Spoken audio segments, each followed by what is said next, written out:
Kahalagahan ng seawall sa Catanduanes sa mga malalaking barangay sa mga coastal area dapat daw pong iprioridad. Ruel Josmar Hingaga. Josmar Hingaga, Kuya Angel, at talagang sa ating pag-iikot dito naman sa lalawigan ng Catanduanes, talagang makikita natin na yung lahat ng mga dating dinaanan ng mga barangay na coastal, talagang ang ilan ay walang mga seawall. Kaya matindi ang hagupit na tinamaan ng bagyong si Uwan sa Catanduanes, na halos lahat ang ilang mga bahay sa mga coastal ay wasak. At talagang ito yung isa sa mga problema ng ating mga kababayan. Kaugnay niya ating mga kapanayam si Congressman Sebong Teves Jr. Ang kanyang isinusulong ay maging prioridad para naman lahat ng mga coastal ay merong mga seawall. Si Congressman Bong Teves, Kuya Angel, ating mga kapanayam ngayong araw na ito. Congressman, magandang araw po. Live po tayo sa DZRH po with Kuya Angel. Kumusta po sa ating pag-iikot? Nasaksihan mo po ang buong pag-iikot sa mga coastal area sa lalawigan ng Catanduanes. Hi, good morning. Good morning, my protective brother, Angelo. Congressman Angelo Palmones, good morning. Kung bang ang sinasabi daw ninyo, ilagyan natin ng seawall yung siguro yung mga area lang na may mga bahay, Kasi pag haba ng coastal area natin, di ba? Ang haba ng coastline natin. So, ano yung palalagyan natin ng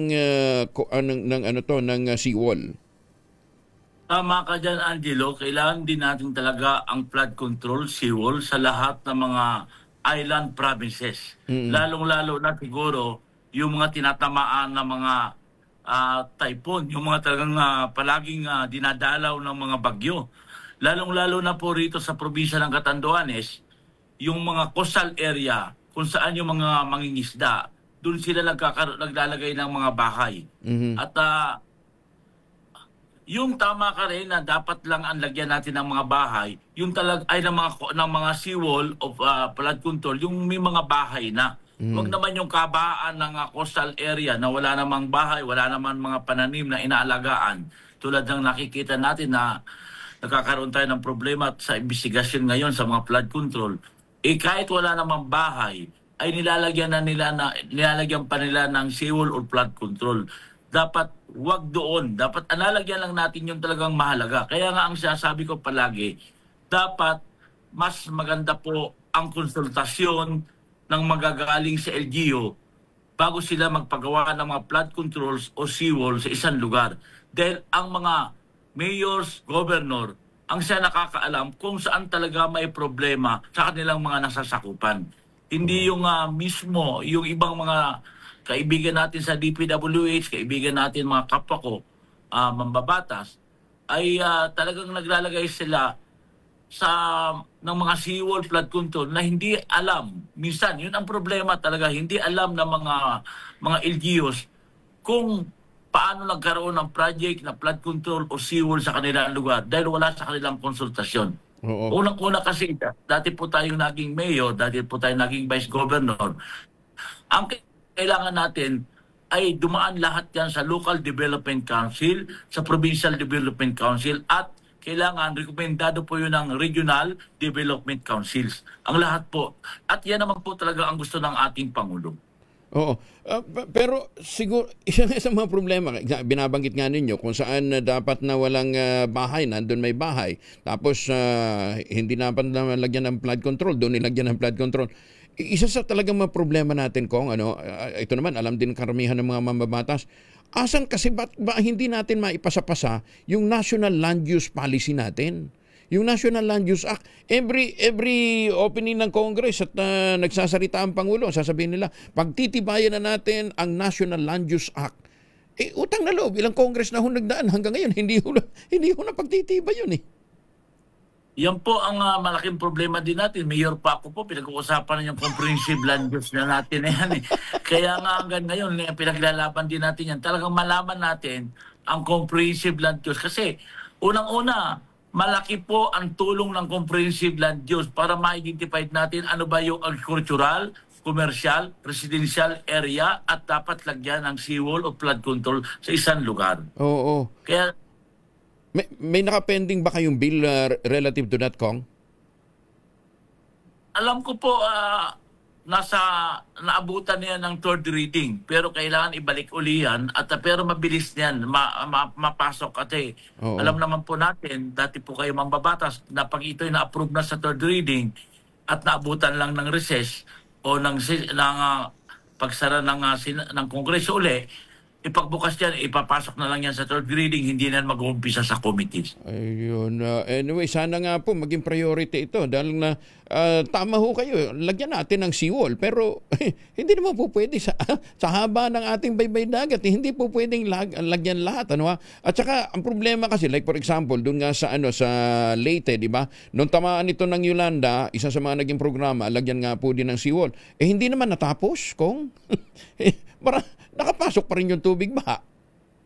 Kasi ang nangyayari nga po, tumpok-tumpok. Kaya nga ang kailangan talaga natin, may consultation galing sa LGU at ang DPWH at national agencies. Yun ang importante kasi, di ba nakikita natin yung nangyari sa Bulacan nang magkaroon ng bulgaran tungkol sa mga flood control.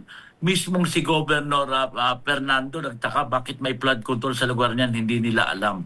Kasi nga hindi nila kinukonsulta sa mga LGUs na siya naman talagang nasa area nasa area kung saan talaga pumapasok ang tubig, baha, kung saan talaga may mga malalakas na alon na tatama. Dahil alam nila ang area nila at sa tagal nila at sila naman tagal sinisisi rin. Kung magkakaroon ng mga problema ng mga flood control na hindi natapos, sisisihin sila na samantalang hindi naman talaga nila alam kung bakit nagkaroon ng mga flood control sa area at bigla na lang may tinayo. Well, sana nga po may kahantungan yung ginagawang investigasyon. But in the meantime, Kong Bong, ingat ho kayo dyan. Kailan balik nyo dito sa Manila? Dating po ngayon ang ating Pangulong Ferdinand Bongbong Marcos Jr. na umaga at ipapasalamat po ako sa kanya dahil talagang hands-on po siya. Sa katunayan, Angelo, siguro nung panahon na congressman ka, pag tinatamaan ng mga bagyo ang ibang lugar, halos wala kang makitang presidenteng umiikot sa mga ganung kalamidad. Pero siya tuwing may kalamidad, present. Mag-volcano eruption, present. Maglindol, present. Bagyo, present. Sa lahat. Talaga namang napakasipag ng ating Pangulo. Yan po ang isa sa mga advantage ng isang Pangulo na naging galing po sa lokal. Kaya pinipilit na talaga niya na ang lahat ng flood control, dumaan talaga ito lahat sa konsultasyon sa LGUs. Dahil alam niya talaga ang kahalagaan. Kaya papunta po rito ngayon ang ating Pangulo at nung nakarang araw, nanggaling na po rito si Secretary Rex Gatchalian, namigay na po ng food packs. Nag-initial na po siya ng 45 food packs dito para sa mga biktima at mga pamilyang tinamaan ng bagyo.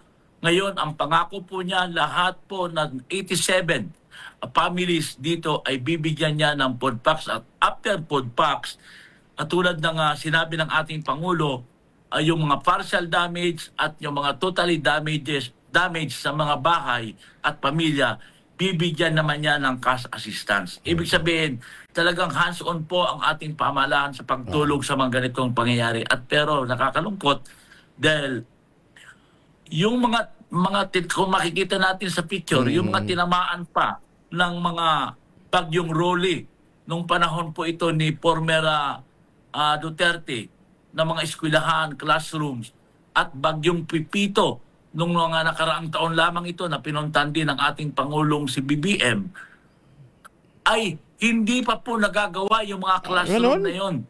Ganun yes, nakatagal.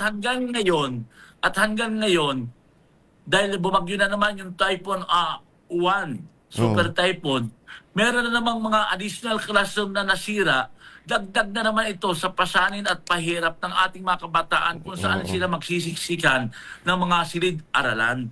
Yun po ang panawagan ko sa ating national government.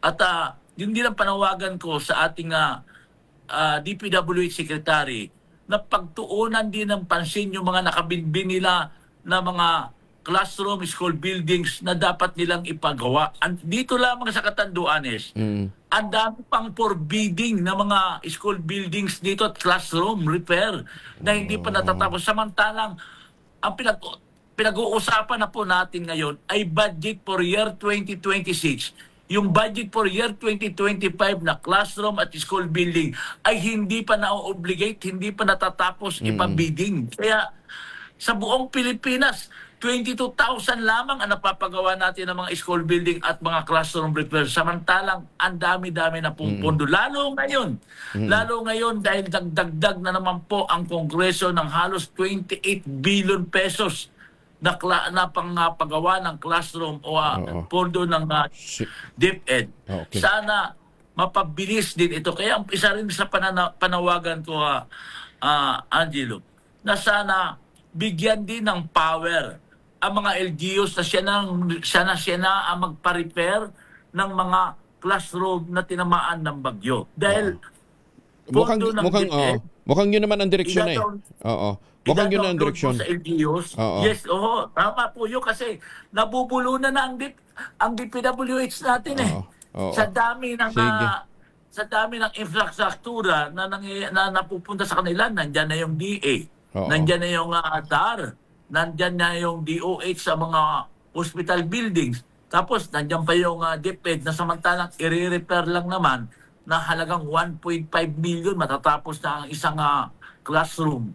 Dapat i-download na ang pondo niyan sa mga LGUs. Dahil ang mga LGUs naman, mayroon naman silang mga municipal engineers at unang-una, mababantayan niya ng mga LGU dahil siya po ang pupukpukin ng mga teacher, mga magulang kung walang classroom ang kanyang nasasakupan. Okay. Kong Bong, ingat ho kayo at kuha kami mamaya ng update mula kay Ruel dyan po sa pag-iikot ng Presidente. In the meantime, mabalos for joining us. Congressman Bong Teves. Sige, Congressman Bong Teves ng TGP Party List. Maganda